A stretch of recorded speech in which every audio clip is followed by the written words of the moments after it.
Bienvenidos, bienvenidas. Estamos aquí unidos un día antes del Día Nacional de Concientización sobre el SIDA.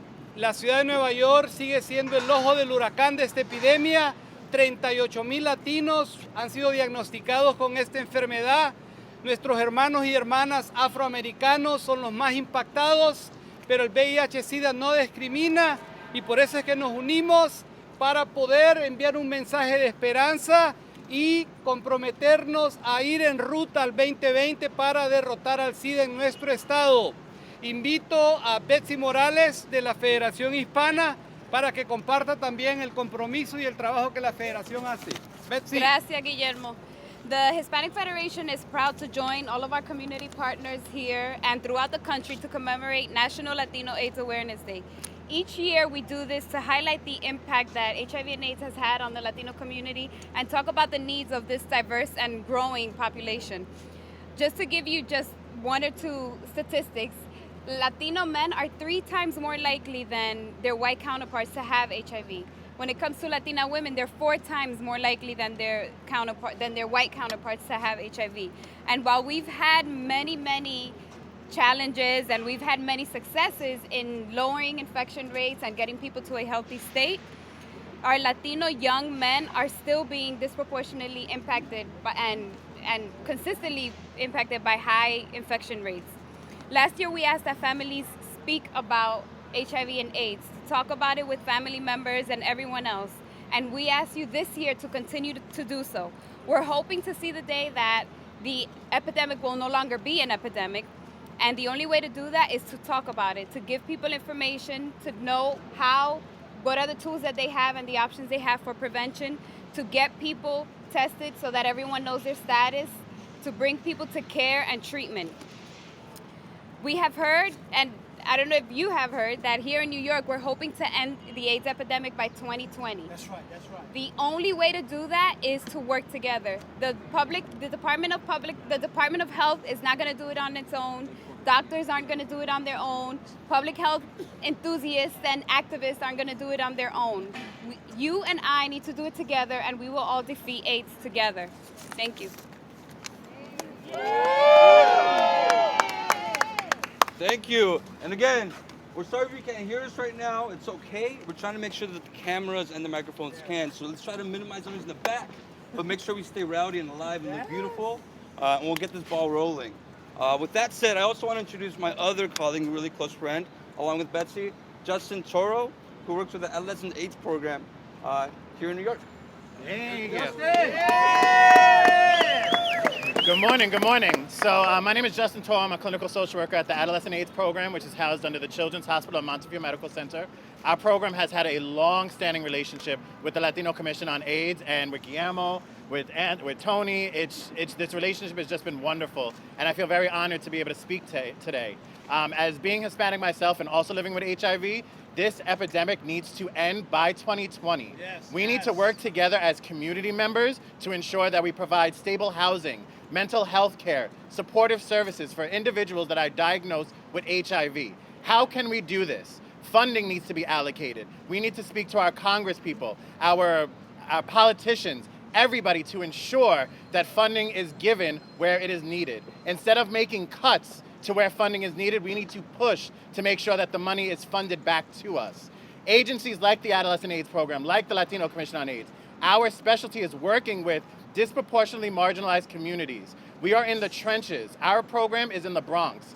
In the Bronx, particularly the South Bronx, 1 in 4 people are diagnosed with HIV in the South Bronx. And 1 in 3 people are dying from HIV and AIDS complications in the South Bronx. This needs to end. Our borough is a proud borough, original home of hip hop, proud Latinos living every day, thriving. We need to make sure that we get the services out there to the people that need it. Young people in particularly, they need to make sure that they are supported. Families need to understand the conversation needs to start at home. We need to give the proper information instead of these young people going out into the streets and hearing the wrong type of information. Parents need to know, if you bring a child into this world, love that child. Just because of their sexual orientation, their gender identity does not give you the right to kick them out on the street, make them homeless, and now make them possibly infected with HIV. These are all cofactors of new HIV infections. So my call to action to everybody here and to the families at home, be open and honest with your young people, with your children, your nieces, your nephews, your grandbabies. Schools, comprehensive sexual education needs to be pushed, evaluated, and mandated. Without that, our young people are not going to be armed with the information to make proper decisions in their sexual health. We need to make sure that we set the standard so by 2020, young people are no longer leading in new diagnoses with HIV, particularly our African American and Latino brothers and sisters. So my prayer and my hope is that by 2020, no young person has to go through what I've gone through for the past 9 years. Yes, I've had my ups and downs, and yes, we are living and thriving with HIV. However, no one needs to live with this diagnosis. This is a 100% preventable virus. So we need to come together as a community. As Latinos, we are family. And we need to come together as a family to make sure that by 2020, we do our part to end this epidemic. Thank you. Justin. What do we want? End AIDS. When will we want it? Now. What do we want? End AIDS. When do we want it? Now. Quiero agregar también las palabras de Justin. Estamos preocupados por el aumento, especialmente en la comunidad gay, latina, joven. También la comunidad gay afroamericana está siendo impactada seriamente. Las mujeres también, especialmente la mujer afroamericana, latina, está seriamente impactada. Entonces la prevención es importante, pero también tenemos que elevar nuestras voces para borrar la homofobia y el estigma asociado a esta enfermedad. Lo más importante es hacerse la prueba del VIH. Nuestras comunidades son las que son reconocidas como las que lo hacemos demasiado tarde o no nos hacemos la prueba. Entonces, para hablar de esta campaña, tenemos a nuestro coordinador de la campaña nacional, el fabuloso mexicano-americano Tony Ochoa. Brother. Yeah, Tony! And I want to, again, thank you all for coming together to commemorate National Latino AIDS Awareness Day.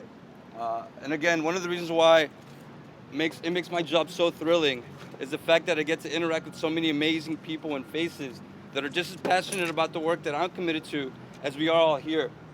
This year's theme is You and I Will Defeat AIDS. It's not you will defeat AIDS. It's not I will defeat AIDS. It's you and I will defeat AIDS. It's you, the mother. It's me, the son. It's me, the uncle. It's you, the nephew. It's you, the congressman. It's you, the elected official. It's you, the person that works at the housing office. It's you, the person that works at Ahmed Care. And again, these things are important because we're still living in a place where Latinos are testing late for HIV, meaning they're finding out they're getting an AIDS diagnosis right after they received an HIV diagnosis. This is not okay. We live in a time and place where no one needs to ever receive an AIDS diagnosis, but why are we still seeing it? It's beautiful to hear taglines like, end AIDS in 2020. You and I will defeat AIDS. You know, a generation free of AIDS. These taglines are key, but it's important for us to understand what they mean and how to make those things come real, right? Those are the things that we need to focus on. We live in a time where there's things like PrEP. There's a pill that someone can take that's gonna help them prevent them from becoming infected. That's amazing, right? We have places and cities all over the United States where people can access condoms for free. We live in a place where someone can take a test in 1 minute and find out whether they're positive or negative. These things are key, right? Even talking about HIV without shame is a key component to us making sure that we'll reach a place where no one will ever receive an AIDS diagnosis. These things are beautiful things, and they're all tools that are gonna make sure that we reach a place where there's a generation that never sees an AIDS diagnosis, right? And it's important that we do it with working together. It's you and I that's gonna defeat AIDS. It's not a community, it's not the Latino community alone. It's all the work that we put together to make sure people have housing, to make sure people are employed, to make sure people have the resources to be able to sustain themselves and live a healthy life. That's gonna make sure that we see an end to this epidemic. So what I ask you all to do, along with joining us, is make sure that we embed ourselves in the conversations when it comes to immigration, when it comes to healthcare access, when it comes to anything to do that's gonna impact whether someone lives a healthy life or not. And again, that's what's gonna defeat AIDS. It's you and I. Perfect. Thank you. Again, thank you so much, all of you, all of us. Please attend the End of AIDS forums that are going on throughout the state of New York. Please be accountable and be engaged with our elected, our mayor, our governor, our state legislators. I want to say thank you to each of us that are here because we represent, as Tony said, a sign of hope that together we will defeat not only HIV and AIDS, but also we will advocate to get access for hepatitis C treatment. We're gonna get access for more housing, more vocational training. We're gonna take care of our nurses, our doctors, our healthcare workers, our community healthcare workers, because it's about all of us. Thank you so much. Gracias. Gracias. End of AIDS. What do we want? End of AIDS. When will we want it? Now. What do we want? End of AIDS.